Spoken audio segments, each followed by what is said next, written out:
At this stage, it's a little bit too early to say exactly what happened. As you can see behind me, the fire is still taking place, and we're going to be here all day damping down this incident. But of course, we've now commissioned a full investigation. There are a number of investigations taking place, as you'd expect, following the death of a firefighter.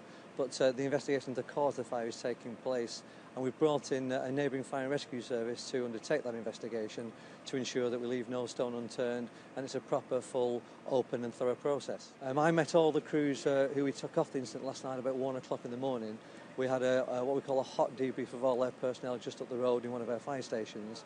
I've been in the fire service for 35 years, and I don't think I've ever seen sort of shock and devastation on the face of the firefighters in the way I saw it last night. And I've seen some pretty horrendous incidents over the years. And I think that in a way is a tribute to Stephen, and that shows just how highly regarded Stephen was by all his colleagues, that such a level of shock could take place. I mean, of course, people expect kind of danger in the fire and rescue service, but it's still a shock, and all the more so when it's somebody as popular and as professional as Stephen was.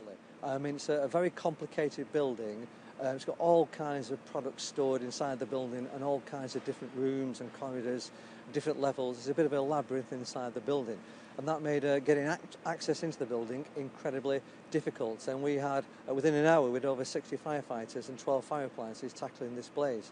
And it was about 8:30 yesterday evening when, for some reason, we declared what we call a BA emergency, which is really a signal to evacuate the building of all personnel, and that's what happened. And when one of the crews emerged, they were bringing with them their colleagues, Stephen and Jeremy, who were both very badly injured. Ambulance colleagues immediately started to render first aid, and we got the two firefighters off the hospital as quickly as possible. But sadly, Stephen was declared dead at the hospital, and Jeremy has been detained overnight, although his injuries are not, thankfully, life-threatening or critical.